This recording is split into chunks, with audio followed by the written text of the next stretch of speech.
ಸುಬ್ಬಾರೆಡ್ಡಿ ಅವರಿಗೆ ಸಚಿವ ಸ್ಥಾನ ನೀಡಲು ಕಾಂಗ್ರೆಸ್ ವರಿಷ್ಠರಿಗೆ ಮನವಿ. ಬಾಗೇಪಲ್ಲಿ ಗುಡಿಬಂಡೆ ವಿಧಾನಸಭಾ ಕ್ಷೇತ್ರದ ಶಾಸಕ ಎಸ್ಎನ್ ಸುಬ್ಬಾರೆಡ್ಡಿ ಅವರಿಗೆ ರಾಜ್ಯ ಸಚಿವ ಸಂಪುಟದಲ್ಲಿ ಸ್ಥಾನ ನೀಡುವಂತೆ ಯರಲಕ್ಕೇನಹಳ್ಳಿ ಕಾಂಗ್ರೆಸ್ ಮುಖಂಡ ಮಂಜುನಾಥ್ ಆಗ್ರಹಿಸಿದ್ದಾರೆ. ಈ ಕುರಿತು ಮಾತನಾಡಿದ ಅವರು, ಕ್ಷೇತ್ರದ ಇತಿಹಾಸದಲ್ಲಿ ಒಮ್ಮೆ ಗೆದ್ದ ಶಾಸಕರು ಮತ್ತೊಮ್ಮೆ ಆಯ್ಕೆಯಾಗಿರುವ ಉದಾಹರಣೆಗಳು ವಿರಳ. ಆದರೆ ಎಸ್ಎನ್ ಸುಬ್ಬಾರೆಡ್ಡಿ ಅವರು ಆ ಇತಿಹಾಸವನ್ನ ಬದಲಾಯಿಸಿ ಸತತ 3 ಬಾರಿ ಶಾಸಕರಾಗಿ ಆಯ್ಕೆಯಾಗಿದ್ದು ಜನರ ವಿಶ್ವಾಸವನ್ನ ಗಳಿಸಿದ್ದಾರೆ ಎಂದು ಹೇಳಿದ್ದಾರೆ. ರಾಜಕೀಯ ಪ್ರವೇಶಕ್ಕೂ ಮುನ್ನವೇ ಸುಬ್ಬಾರೆಡ್ಡಿ ಅವರು ಆರೋಗ್ಯ, ಶಿಕ್ಷಣ, ಸಾಮೂಹಿಕ ವಿವಾಹ ಸೇರಿದಂತೆ ಹಲವು ಜನಪರ ಕಾರ್ಯಕ್ರಮಗಳನ್ನು ನಡೆಸುವ ಮೂಲಕ ಸಮಾಜ ಸೇವೆಯಲ್ಲಿ ತೊಡಗಿಸಿಕೊಂಡಿದ್ದರು. ಬಳಿಕ ರಾಜಕೀಯ ಕ್ಷೇತ್ರಕ್ಕೆ ಪ್ರವೇಶಿಸಿ ಹ್ಯಾಟ್ರಿಕ್ ಗೆಲುವು ಸಾಧಿಸಿದ್ದಾರೆ ಎಂದು ತಿಳಿಸಿದ್ದಾರೆ. ಶಾಸಕರಾಗಿ ಕ್ಷೇತ್ರದಲ್ಲಿ ಸಾಕಷ್ಟು ಅಭಿವೃದ್ಧಿ ಕಾರ್ಯಗಳನ್ನು ಕೈಗೊಂಡಿರುವ ಸುಬ್ಬಾರೆಡ್ಡಿ ಅವರು ಚಿಕ್ಕಬಳ್ಳಾಪುರ ಜಿಲ್ಲೆಯ ಹಿರಿಯ ಶಾಸಕರಲ್ಲಿ ಒಬ್ಬರಾಗಿದ್ದಾರೆ. ಅವರಿಗೆ ಸಚಿವ ಸ್ಥಾನ ನೀಡಿದರೆ ಹಿಂದುಳಿದಿರುವ ಬಾಗೇಪಲ್ಲಿ ಗುಡಿಬಂಡೆ ಭಾಗದ ಅಭಿವೃದ್ಧಿ ಮತ್ತಷ್ಟು ವೇಗ ಸಿಗಲಿದೆ ಎಂದು ಅಭಿಪ್ರಾಯ ವ್ಯಕ್ತಪಡಿಸಿದ್ದಾರೆ. ಆದ್ದರಿಂದ ಕಾಂಗ್ರೆಸ್ ಪಕ್ಷದ ವರಿಷ್ಠರು ಸುಬ್ಬಾರೆಡ್ಡಿ ಅವರ ಸೇವೆ ಹಾಗೂ ಅನುಭವವನ್ನ ಪರಿಗಣಿಸಿ ಸಚಿವ ಸ್ಥಾನ ನೀಡಬೇಕು ಎಂದು ಮಂಜುನಾಥ್ ಮನವಿ ಮಾಡಿದ್ದಾರೆ. ವರದಿ ಸತೀಶ್ ಬಾಬು ಎ, ನಂದಿ ಟಿವಿ, ಗುಡಿಬಂಡೆ. ಹೊಸ ಮುಖ್ಯಮಂತ್ರಿಯಾಗಿ ಪ್ರಮಾಣ ವಚನ ಇಂದು ಸಂಜೆ ಸ್ವೀಕರಿಸುವ ಸನ್ಮಾನ್ಯ ಶ್ರೀ ಡಿ.ಕೆ. ಶಿವಕುಮಾರ್ ಅವರಿಗೆ ಮೊದಲನೇದಾಗಿ ಶುಭಾಶಯಗಳನ್ನು ಕೋರುತ್ತಾ, ಹಾಗೆಯೇ ಕೂಡ ನಮ್ಮ ಬಾಗೇಪಲ್ಲಿ ಕ್ಷೇತ್ರದಲ್ಲಿ ಸುಮಾರು 3 ಟರ್ಮ್ ಹ್ಯಾಟ್ರಿಕ್ ಅಂತ ಗೆದ್ದು ಸನ್ಮಾನ್ಯ ಶ್ರೀ ಶಾಸಕರಾದ ಸುಬ್ಬಾರೆಡ್ಡಿ ಅಣ್ಣನವರು ಎಲ್ಲ ಅಭಿವೃದ್ಧಿ ಕಾರ್ಯಗಳನ್ನು ಮಾಡಿಕೊಂಡು ಲಾಸ್ಟ್ ಟೈಮ್ ಕೂಡ ಸಚಿವರು ನಮಗೆ ಸ್ಥಾನಮಾನಗಳೆಲ್ಲ ಸಿಗ್ತದಂತ ಭರವಸೆ ಇತ್ತು. ಆದರೆ ಹೈಕಮಾಂಡ್ ನಿರ್ಧಾರಗಳು ಸ್ವಲ್ಪ ನಮ್ಮ ಸಾಹೇಬರಿಗೆ ಮಾತು ಕೊಟ್ಟಿದ್ರು. ಹಾಗಾಗಿ ನೆಕ್ಸ್ಟ್ 2ನೇ ಟರ್ಮ್ಗೆ ನಾವು ಮಾಡ್ತೀವಿ ಅಂತ, ಸ್ಥಾನಮಾನ ಕೊಡ್ತೀವಿ ಸಚಿವ ಸಂಪುಟದಲ್ಲಿ ಅಂತ ಭರವಸೆ ಕೊಟ್ಟಿದ್ರು ಸನ್ಮಾನ್ಯ ಸಿದ್ದರಾಮಯ್ಯ ಅವರು ಮತ್ತು ಡಿ.ಕೆ. ಶಿವಕುಮಾರ್ ಸಾಹೇಬರು ಗುರುಗಳನ್ನು. ಹಾಗಾಗಿ ಈಗ ಅದಕ್ಕಿಂತ ಮೊದಲನೇದಾಗಿ ಕಷ್ಟ ಕಾಲದಲ್ಲಿ ನಮ್ಮ ಸುಬ್ಬಾರೆಡ್ಡಿ ಅಣ್ಣವರು ಇಡೀ ಡಿಸ್ಟಿಕಲ್ಲಿ ಪಕ್ಷವನ್ನು ಕಟ್ಟಿ ಬೆಳೆಸಿದಂಥ ನಾಯಕರು ನಮ್ಮ ಜಿಲ್ಲೆಯಲ್ಲಿ ಹಿರಿಯರು ಕೂಡ ನಮ್ಮ ಸುಬ್ಬಾರೆಡ್ಡಿ ಅಣ್ಣವರು.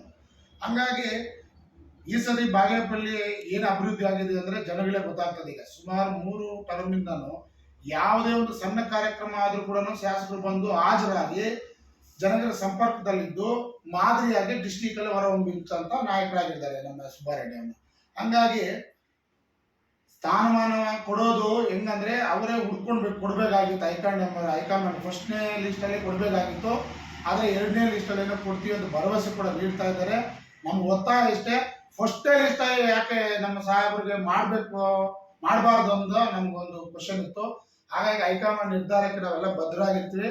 ಹಂಗಾಗಿ ಲಾಸ್ಟ್ ಟೈಮ್ 2018ನೇ ಇಸ್ವಿಯಲ್ಲಿ ಕೂಡ ಎಲೆಕ್ಷನ್ ಇದರಲ್ಲಿ ಕೂಡ ಈ ಭಾರತೀಯ ಜನತಾ ಪಾರ್ಟಿಯವರು ಹಣ ಆಮಿಷಗಳನ್ನು ಒಡ್ಡಿ ನಿಮಗೆ ಮಿನಿಸ್ಟ್ರು ಮಾಡಿ ಸಚಿವ ಸಂಪುಟದಲ್ಲಿ ಫಸ್ಟ್ ಇದು ಮಾಡಿ ಬರ್ತೀವಿ ಅಂತ ಒಂದು ಆಮಿಷಗಳನ್ನು ಒಡ್ಡಿದ್ರು ನಮ್ಮ ಶಾಸಕರಿಗೆ. ಅವೆಲ್ಲಾನು ನಮ್ಮ ಕಾಂಗ್ರೆಸ್ ಪಕ್ಷ ತಾಯಿ ಅಂತ ಪಕ್ಷ ನಮ್ಮ ಕ್ಷೇತ್ರದಲ್ಲಿರೋ ಜನ ನಮಗೆ ಮಾಡಿ ವೋಟ್ ಮಾಡಿದ್ದಾರೆ.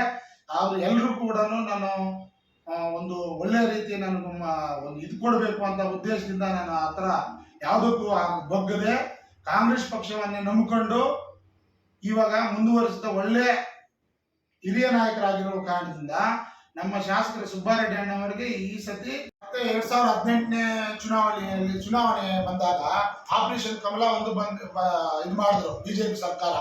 ಆಗ ನಮ್ಮ ಶಾಸಕರು ಕೂಡ ಅನೇಕ ನಾಯಕರು ಯಡಿಯೂರಪ್ಪ ಮತ್ತೆ ವಿಜೇಂದ್ರ ಮತ್ತೆ ಸುಧಾಕರ್ ಇವರೆಲ್ಲ ಸೇರಿಬಿಟ್ಟು ಬಿಜೆಪಿ ಗೌರ್ಮೆಂಟ್ಗೆ ಆಪರೇಷನ್ ಕಮಲ ಮಾಡಬೇಕು ಅಂತ ನಮ್ಮ ಸಾಹೇಬರಿಗೆ ಈ ಬೇರೆ ರೀತಿಯಲ್ಲಿ ಒತ್ತಡ ಮಾಡಿದ್ರು ಕೂಡ ನಮ್ಮ MLA ಸಾಹೇಬರು ಸುಬ್ಬಾರೆಡ್ಡಿ ಅಣ್ಣನವರು ಯಾವುದೇ ಹಣ ಆಮಿಷಕ್ಕೆ ಯಾವುದು ಲೆಕ್ಕಿಸದೆ ಕಾಂಗ್ರೆಸ್ ಪಕ್ಷನೇ ನಮ್ಮ ತಾಯಿ ಡಿ.ಕೆ. ಶಿವಕುಮಾರ್ ಮತ್ತು ಸಿದ್ದರಾಮಯ್ಯ ಅವರೇ ನಮ್ಮ ಗುರುಗಳು ಅಂತ ಅತಿ ಹೆಚ್ಚಾಗಿ ಈ ಬಾಗೇಪಲ್ಲಿ ಕ್ಷೇತ್ರದ ಜನತೆ ವೋಟ್ ಮಾಡೋ ಋಣ ನಾನು ಯಾವತ್ತೂ ಕೂಡ ಮರೆಯಲ್ಲ ಅಂತ ಯಾವುದೇ ಅಂಶಕ್ಕೆ ಒಳಗಾಗದೆ ಈ ಕಾಂಗ್ರೆಸ್ ಪಕ್ಷವನ್ನು ತಾಯಿ ಅಂತ ನಂಬಿಕೊಂಡಿರೋ ನಮ್ಮ ಶಾಸಕರಿಗೆ 2ನೇ ಲಿಸ್ಟಲ್ಲಿ ಸಚಿವರ ಸ್ಥಾನಮಾನಗಳನ್ನು ನೀಡಬೇಕಂತ ಹೇಳ್ತಾ ತಮ್ಮ ಮೂಲಕ ಮನವಿ ಒತ್ತಾಯ ಎಲ್ಲವನ್ನು ಕೂಡ ಮಾಡ್ಕೊತಾ ಇರೋದು ಕೇಳಕ್ಕೆ ಇಷ್ಟಪಡ್ತೀನಿ. ನಮಗೆ ಹೈಕಮಾಂಡು ಮತ್ತು ರಾಜ್ಯದ ಹಿರಿಯ ನಾಯಕರ ಮೇಲೆ ಭರವಸೆ ಇದೆ. ನಮ್ಮ ಶಾಸಕರು ಹಿರಿಯರಿದ್ದಾರೆ, ಅವರು ಕೊಡ್ತಾರೆ ಅಂತ ಭರವಸೆ ಇದೆ. ಪತ್ರಿಕೆ ಮುಖಾಂತರ ಹಾಗೂ ಮೀಡಿಯಾ ಮುಖಾಂತರ ಬಾಗೇಪಲ್ಲಿ ವಿಧಾನಸಭಾ ಕ್ಷೇತ್ರದಿಂದ ಒಬ್ಬ ಕಾರ್ಯಕರ್ತನಾಗಿ ಕಾಂಗ್ರೆಸ್ನ ಹೈಕಮಾಂಡ್ಗೆ ಮತ್ತು ನಮ್ಮ ಸಚಿವ ಸಂಪುಟ ರಚನೆ ಆಗ್ತಿರುವ ಜವಾಬ್ದಾರಿಯನ್ನು ವಹಿಸಿಕೊಂಡವರಿಗೆ ಹಾಗೂ ಮನವಿ ಮಾಡ್ತಾ ಇದ್ದೀವಿ. ನಮ್ಮ ಬಾಗೇಪಲ್ಲಿ ವಿಧಾನಸಭಾ ಕ್ಷೇತ್ರದಲ್ಲಿ ನಮ್ಮ ಶಾಸಕರಾದ ಎಸ್.ಎನ್. ಸುಬ್ಬಾರೆಡ್ಡಿ ಅವರು ಸತತವಾಗಿ 3 ಬಾರಿ ಶಾಸಕರಾಗಿ ಆಯ್ಕೆಯಾಗಿದ್ದಾರೆ. 3 ಬಾರಿ ಆಯ್ಕೆ ಆಗಿದ್ದಾರೆ ಅಂದ್ರೆ ಇಲ್ಲಿ ಸುಮ್ನೆ ಆಗಿಲ್ಲ. ಮುಂಚೆ ಒಬ್ಬ ಶಾಸಕರು ಗೆದ್ದಾಗ ಮತ್ತೆ ರಿಪೀಟ್ ಆಗಿ ಗೆದ್ದಿರುವಂತ ಶಾಸಕರು ಯಾರು ಇಲ್ಲ. ಸತತವಾಗಿ ಮೂರು ಬಾರಿ ಗೆದ್ದಿದ್ದಾರೆ ಅಂದ್ರೆ ಅವರ ಒಳ್ಳೆ ಕಾರ್ಯಕ್ರಮಗಳು, ಅವರು ಪಕ್ಷದ ನಿಷ್ಠ ಶಾಸಕರಾಗಿ ಈ ಭಾಗದಲ್ಲಿ ಕೆಲಸ ಮಾಡ್ತಾ ಇದ್ದಾರೆ. ಅವರಿಗೆ ಈ ಸಾರಿ ಸಚಿವ ಸಂಪುಟದಲ್ಲಿ ಸಚಿವ ಸ್ಥಾನ ನೀಡಬೇಕಂತ ನಾವು ಈ ಪತ್ರಿಕೆ ಮುಖಾಂತರ, ಮೀಡಿಯಾ ಮುಖಾಂತರ ಮನವಿ ಮಾಡ್ತಾ ಇದೀವಿ.